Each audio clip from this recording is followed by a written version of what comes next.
ये हमारे पास किस चीज की वैल्यू है, ये हमारे पास Kc की वैल्यू आ गई जो हम लोगों ने कंसंट्रेशन गिवन के जरिए डिवाइड एंड मल्टीप्लाई करके निकाला।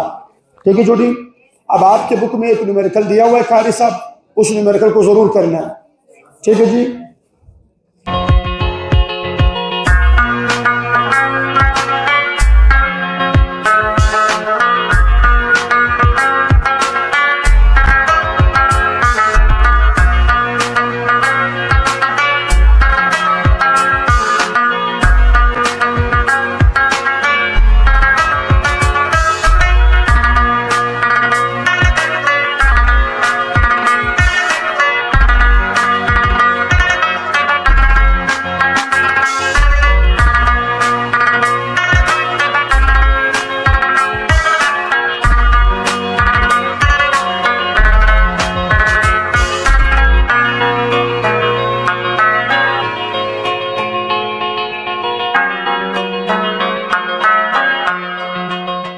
ओके, चलो जी, अस्सलाम वालेकुम। हम डिस्कस कर रहे थे about the importance of Kc, जिसमें से हमारी एक इम्पोर्टेंस हो गई थी about the extent determination of extent of reaction. क्या हमें रिएक्शन का पता चलेगा कि हमारा रिएक्शन कितना फीसद हो चुका है, 50% हो चुका है, 50% से ज़्यादा हो चुका है, या 50% से कम हो चुका है। उसको हम लोगों ने नाम दिया हुआ था एक्सटेंट ऑफ रिएक्शन, शिद्दत बोलते हैं। आज की जो हमारी डिस्कशन है वो है determination of what, direction of reaction. कि हम Kc की मदद से कैथरान साहब क्या कर सकते हैं, डायरेक्शन ऑफ रिएक्शन भी डिसाइड कर सकते हैं कि रिएक्शन को किस साइड में जाना होगा। आते हैं जरा शुरू करते हैं। हम डिस्कस कर रहे थे Kc, importance of Kc, importance of what, of Kc, Kc के इंपॉर्टेंसेस। एक हो गई थी कल, आज सेकंड है, and that is determination of direction of reaction, direction of reaction. इस पर भी हम लोगों ने बात की थी और यहां पर हम लोगों ने दो कॉन्सेप्ट पढ़े थे, direction of reaction. Direction of reaction हमें दो चीजों से पता लगती है, Kc और Qc से। एक हमारे पास था Kc और एक था हमारे पास Qc, याद है? Kc और Qc दोनों रिएक्टेंट और प्रोडक्ट के डिवीजन है। प्रोडक्ट का कंसंट्रेशन डिवाइडेड बाय रिएक्टेंट का concentration at equilibrium point. Eight which point? At equilibrium point is called what? Is called Kc। And Qc क्या था? Concentration of product divided by concentration of reactant at any point of reaction. सही, आपकी मर्जी, जब भी हो, चाहे equilibrium में हो या ना हो। चले जी, अब हम आते हैं किसकी तरफ? केस 1 की तरफ। पहला केस क्या लिखा हुआ है? If what, if Qc approaches to, equal हो जाए किसकी छोटी? Kc के। अगर Qc बराबर हो जाए किस चीज के? Kc के। कारी सब सुनने, बातों को और सुने। अगर Qc Kc के बराबर हो जाए, मतलब कहने से मुराद ये है कि Qc इक्वल हो रही है Kc के और इन दोनों की वैल्यू बराबर हो रही है 1 के, क्योंकि Kc हमारे पास परफेक्ट वैल्यू 1 है, जहां पर रेट ऑफ फॉरवर्ड और बैकवर्ड भी बराबर है, साथ में मिकदार बराबर है। चले जी, तो इससे मुराद इस वक्त दोनों क्या है? बराबर है। Qc पहुंची हुई कहां तक? Kc तक। Qc आई हुई कहां तक? Kc तक। Qc ने अपने आप को पहुंचाया हुआ है कहां तक? Kc तक। Kc मुराद कहां तक? 1 तक। सही है। अब ध्यान दीजिए, तो जब रिएक्शन आपके पास 1 पे खड़ी है, मतलब रिएक्टेंट फॉरवर्ड और बैकवर्ड भी बराबर है और साथ में कंसंट्रेशन ऑफ प्रोडक्ट और रिएक्टेंट भी बराबर है। तो इससे मुराद है ना प्रोडक्ट को रिएक्टेंट बनाने की जरूरत है मजीद, ना रिएक्टेंट को मजीद प्रोडक्ट की, ना प्रोडक्ट को मजीद रिएक्टेंट बनाने की जरूरत है। इससे मुराद है रिएक्शन को किसी भी साइड जाने की जरूरत नहीं है। रिएक्शन जहां पर खड़ा है वहीं पर सही है, वो इक्विलिब्रियम परफेक्ट है, उसको किसी और साइड पे जाने की जरूरत नहीं है। फिर सुने बातों को, फिर सुने। अगर Kc की वैल्यू 1 है तो क्या है, रिएक्टेंट और प्रोडक्ट के कंसंट्रेशन बराबर है। जब रिएक्टेंट और प्रोडक्ट के कंसंट्रेशन बराबर है तो रिएक्टेंट को अब मजीद ज्यादा प्रोडक्ट बनाने की जरूरत नहीं है और प्रोडक्ट को मजीद ज्यादा रिएक्टेंट बनाने की जरूरत नहीं है। जो रफ्तार चल रहा है वही सही है, ना फॉरवर्ड को तेज होने की जरूरत है ना बैकवर्ड को। Mean equilibrium should be equilibrium, उसको इक्विलिब्रियम ही रहना चाहिए। समझ आ रही है? तो इससे मुराद है, मीन्स दैट, कहने से मुराद है means that reaction is at perfect equilibrium. Reaction किस पर है? इक्विलिब्रियम पर तो है। कौन से इक्विलिब्रियम पर है छोटी? परफेक्ट इक्विलिब्रियम पर है। और जब रिएक्शन परफेक्ट इक्विलिब्रियम पर हो तो मैंने पढ़ाया हुआ था कि इस वक्त रफ्तार भी बराबर है और मिकदार भी बराबर है, और इससे बेहतरीन इक्विलिब्रियम, हालांकि इक्विलिब्रियम हमारे लिए नुकसान है। मैंने कल बोला हुआ था, परसों बोला हुआ था, इक्विलिब्रियम सरासर स्टेशोमेट्री के लिए, रिएक्शन के लिए, अमाउंट ऑफ प्रोडक्ट के लिए नुकसान है। मतलब ये कोई बेहतरीन वर्ड नहीं है, ये नुकसान है सरासर। मगर फिर भी मैं कह रहा हूं अगर इक्विलिब्रियम की बात की जाए तो ये इक्विलिब्रियम सबसे परफेक्ट इक्विलिब्रियम है, क्योंकि यहां पर रफ्तार भी बराबर है और मिकदार भी बराबर है। ओके है? अच्छा, तो क्या रिएक्शन को परफेक्ट इक्विलिब्रियम पर जाने के लिए फॉरवर्ड या बैकवर्ड में जाने की जरूरत है? नो, लेकिन reaction will not move, reaction will not shift, good शाबाश, reaction will not shift in any direction, किसी भी डायरेक्शन में तेज होने की जरूरत नहीं है, किसी भी डायरेक्शन में जज्बाती होने की जरूरत नहीं है। वो जहां पर खड़ी है वो सबसे बेहतरीन पोजीशन है। ठीक है?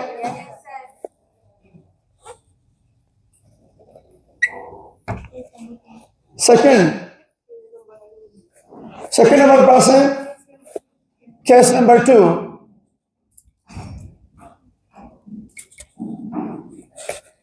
और वो ये है कि इफ व्हाट, इफ QC,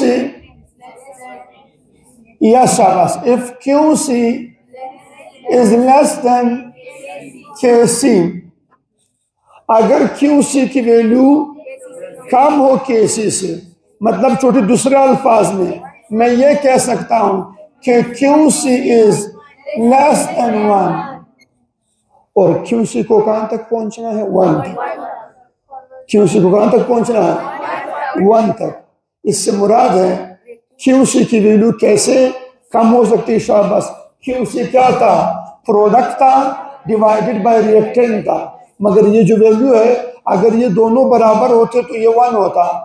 मगर इससे मुराद है कि ये जो वैल्यू ये छोटी है और ये जो वैल्यू ये बड़ी है, तभी तो इसकी वैल्यू लेस देन 1 आ रही कि नहीं आ रही? मगर नहीं, हमें इन दोनों को बराबर करना है, मतलब इसको बढ़ाना है, इसको कम करना है, ताकि ये दोनों आपस में क्या हो जाए? बराबर हो जाए। अभी क्या है? अभी रिएक्टेंट मैं कहूंगा means reactant is greater than product, है ना? और इसीलिए कारी साहब जब हम इसको डिवाइड करते हैं इस QC को, क्या रही है? Product is less, reactant is more. जब हम इसको डिवाइड करते हैं तो आंसर क्या आती है?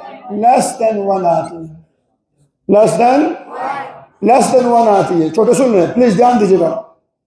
अब मुझे इन दोनों को क्या करना है? मुझे इन दोनों को बराबर करना है। अगर मैं लिखूं, आप लोगों को और बताता जाऊं, ध्यान दीजिएगा, कौन ज्यादा है? इक्विलिब्रियम तो है, इक्विलिब्रियम आया हुआ, मसला नहीं है। कौन है? प्रोडक्ट।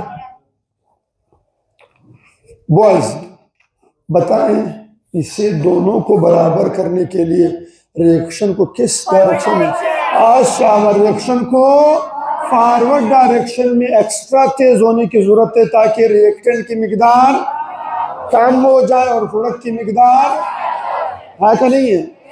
ओके भैया, इन दोनों को बराबर करना है। इन दोनों को बराबर करने के लिए एक फार्मूला है कि रिएक्टेंट कम हो जाए और प्रोडक्ट ज्यादा हो जाए ताकि इन दोनों की मिकदार दोबारा से बैलेंस हो जाए, बराबर हो जाए। तो हम बोलेंगे कि क्या रही है, शाबाश, reaction will what, reaction will go will shift in which direction, in forward direction. Reaction को फॉरवर्ड डायरेक्शन में जाने के लिए जाना जरूरी है, forward direction, to increase the concentration of product and decrease the concentration of reactant. Okay है, चलो जी, केस 3 समझ आ रही बॉयज? ओके है, case 3, third case.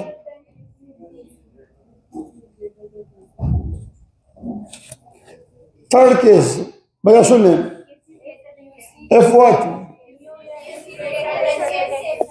If QC is greater than KC, मतलब QC greater than 1, सही है? ओके है। अच्छा, क्या रही है, ये कैसे मुमकिन है कि QC की वैल्यू 1 से ज्यादा हो जाए? बोले यार, कब मुमकिन है? जब प्रोडक्ट ज्यादा हो और रिएक्टेंट कम हो। तो जब हम उसको डिवाइड करेंगे तो कंसंट्रेशन, तो उसकी QC की वैल्यू 1 से ज्यादा आ जाएगी।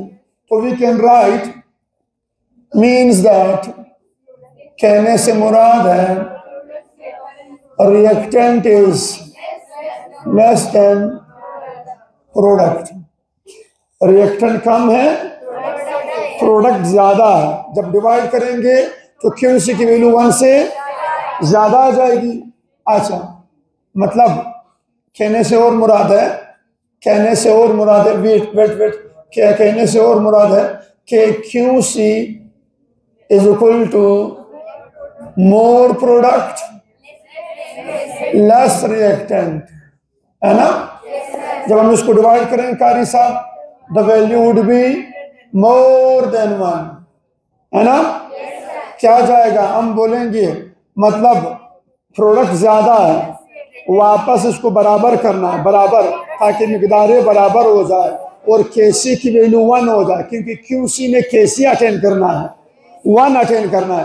1 अटेंड करने के लिए छोटी क्या करना पड़ेगा, प्रोडक्ट को कम करना पड़ेगा, रिएक्टेंट को बढ़ाना होगा।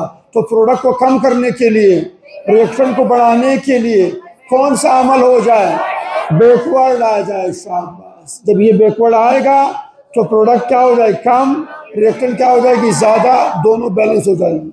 अभी बैलेंस नहीं, अभी ये कंडीशन है, these are reactants, these are the product, ये कंसंट्रेशन लेवल है। जब रिएक्टेंट पीछे आएगा, बैकवर्ड आएगा, रिवर्स आएगा, तो कंसंट्रेशन ऑफ प्रोडक्ट क्या हो जाएगी, decrease, and concentration of reactant क्या हो जाएगी, इंक्रीज, और ये दोनों क्या हो जाएंगे, बराबर। यही एक रास्ता है। तो लिख, रिएक्शन विल गो, शाबाश, reaction will shift, will go in what, in reverse direction. समझ रहे हो? बेहतरीन, शाबाश, खत्म। तीसरी इंपॉर्टेंस हम लोगों ने पढ़ी थी, अगर याद हो, हम लोगों ने बोला था कि KC की जो तीसरी इंपॉर्टेंस है वो ये है कि ये हमें कंसंट्रेशन इक्विलिब्रियम भी बताता है। क्या बताता है? कंसंट्रेशन इक्विलिब्रियम भी वो बताता है, कंसंट्रेशन एट इक्विलिब्रियम पॉइंट, मतलब कितनी मिकदार ऑफ रिएक्टेंट है छोटी इक्विलिब्रियम पॉइंट पर, कितनी मिकदार ऑफ प्रोडक्ट है। इसका अंदाजा भी हम कहां से लगा सकते हैं, KC से। ठीक है छोटी? अच्छा, आते हैं भैया, मिटा दूं, जल्दी करें, शाबाश।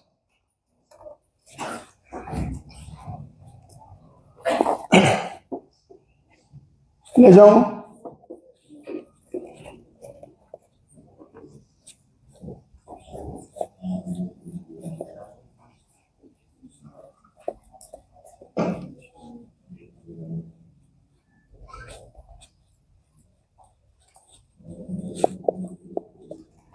चलो जी, अगली इंपॉर्टेंस है नंबर 3, तीसरी, determination of what?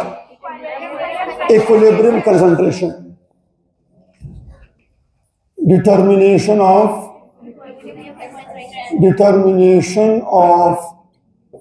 Equilibrium concentration.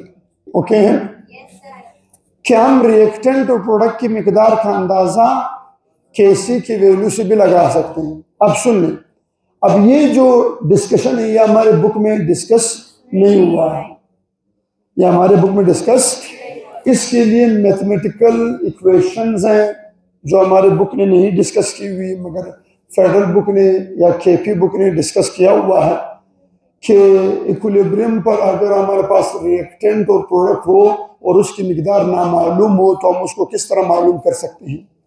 बहरहाल मैं वहाँ पर नहीं जाऊँगा, इट विल बी लेंथी, ये बड़ा लेंथी प्रोसेस हो जाएगा, फिर हमें खासकर प्रॉपर एग्जाम्पल उठाना पड़ेगा। मैं आपको सिर्फ आइडिया देता हूँ, ठीक है, सिर्फ आइडिया सिंपल अंदाज में क्या आप लोग केसी की मदद से वाकई रिएक्टेंट और प्रोडक्ट का अंदाजा लगा सकते हैं। मैं आता हूँ,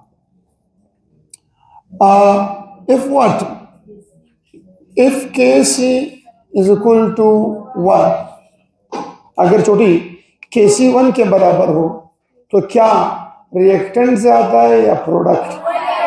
दोनों इक्वल है। इससे मुराद है reactant concentration is same to the product concentration. Okay है। अगला, if what? if Kc as less than 1, अगर Kc की वैल्यू 1 से कम आए, मतलब आप जब न्यूमेरिकल करेंगे अगर Kc की वैल्यू वहां पर 1 से कम आई तो इट मीन्स कि कौन है, कि रिएक्टेंट जो है वो रिएक्टेंट ज्यादा है किससे? प्रोडक्ट से, है ना। और अगर क्या हो, if what? if Kc is greater than 1, अगर Kc की वैल्यू 1 से, तो कारी साहब क्या है, रिएक्टेंट कम है प्रोडक्ट ज्यादा है। ओके है, यह बात भी हो गई। अब आते छोटी लास्ट जो थर्ड फोर्थ हमारे पास एप्लीकेशन है जो हम यहाँ पर नहीं डिस्कस करेंगे, जो हमारा बहुत ही बेहतरीन टॉपिक है इस चैप्टर का, जिसको हम बोलते हैं ली चैटलियर प्रिंसिपल, हम वहाँ पर डिस्कस करेंगे। बहरहाल फिलहाल मैं जाता हूँ केसी की कैलकुलेशन, कुछ न्यूमेरिकल्स में कभी कभार छोटी केसी कैलकुलेट करना पड़ता है, तो लिख लें calculation of what? KC, calculation of KC, calculation of what? Calculation of केसी।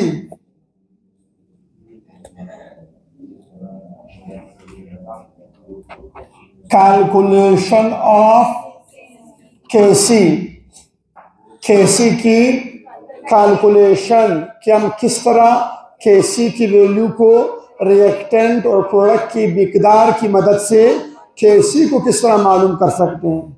अगर हमें रिएक्टेंट और प्रोडक्ट की मिकदार मालूम हो तो हम केसी को किस तरह मालूम कर सकते हैं। सपोज कि मैं एक रिएक्शन दे रहा हूं, A plus B are going to form C। Okay है, ठीक है। वो कहता है कि वैल्यू ऑफ A या concentration of A is what? 2 moles per decimetre cube.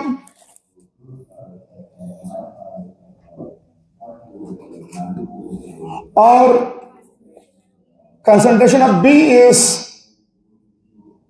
what? 1 mole per decimeter cube, and concentration of C is 3 moles per decimeter cube। ये मैं यहाँ पर कारी साहब सिंपल जनरल वैल्यूज सेलेक्ट कर रहा हूँ, सही है, सिर्फ आप लोगों को समझाने के लिए, ताकि आप लोगों को टेक्निक समझ आ जाए कि किस तरह करना है। बाकी तो आपके बुक में न्यूमेरिकल दिया हुआ है, आप उसको रन कर सकते हैं, ठीक है। अब मुझे क्या करना है, कहते हैं हमें ए भी दिया गया है, बी की कैलकुलेशन भी दी गई है, सी भी दी गई। वो कहते हैं कैलकुलेट द व्हाट, इवैल्यूएट या डिटरमाइन द केसी, केसी को मालूम करें। केसी को क्या करें? केसी को मालूम करें। आसान है भैया, बहुत ही सिंपल है। पहले आप लोगों ने उस रिएक्शन का क्या करना है, उस रिएक्शन की केसी लिखनी है। उस रिएक्शन क्या लिखनी है?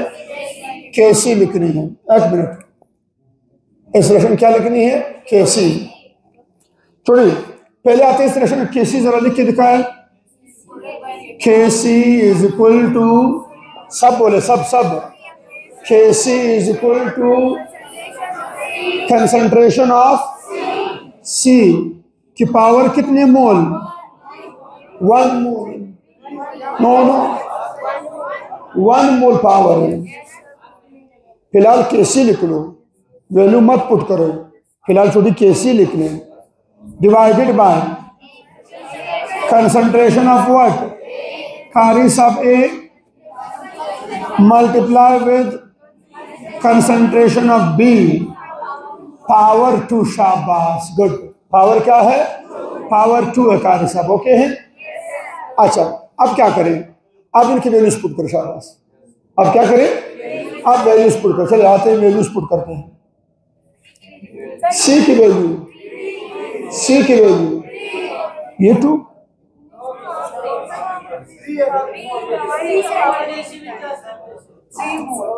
नहीं एक मिनट, ये मैंने ये मैंने ये वैल्यूज पुट नहीं की छोटी, मैंने जस्ट केसी लिखी। क्या लिखी? आप लोग हर रिएक्शन के लिए केसी लिखते हो, मैंने एक बार केसी लिखी। वैल्यूज अभी पुट करूंगा। बी के लिए 2 मोल है,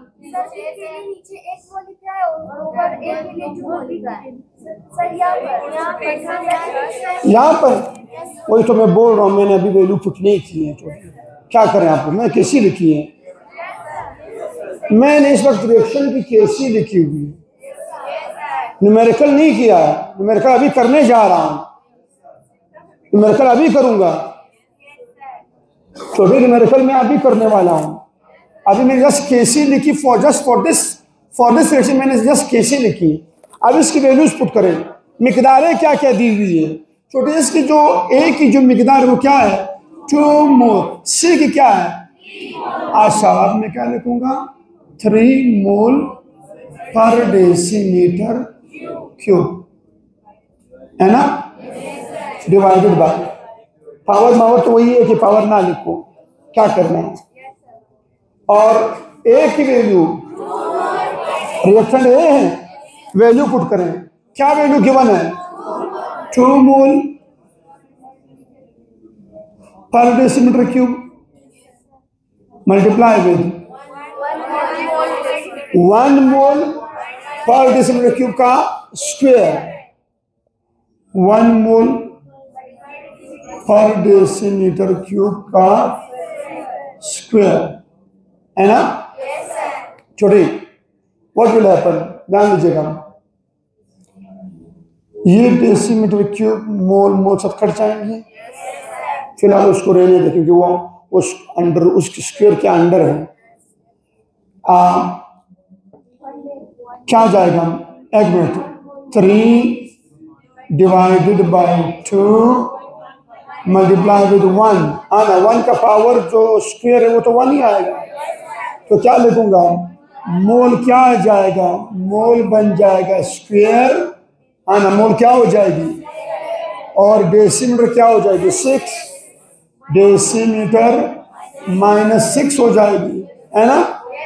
अब जरा 3 को डिवाइड करें 2 पर, 1.5 आता है। यस शाबाश, तो हम बोलेंगे 1.5 मोल्स ऊपर ले जाए।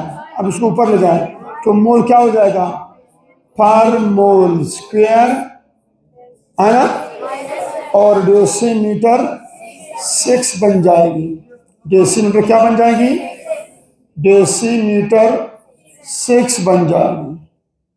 ओके है, ठीक है। ये हमारे पास किस चीज की वैल्यू है? ये हमारे पास केसी की वैल्यू आ गई जो हम लोगों ने कंसंट्रेशन गिवन के जरिए डिवाइड एंड मल्टीप्लाई करके निकाला। ठीक है छोटी, अब आपके बुक में एक न्यूमेरिकल दिया हुआ है कारी साहब, उस न्यूमेरिकल को जरूर करना है। ठीक है जी,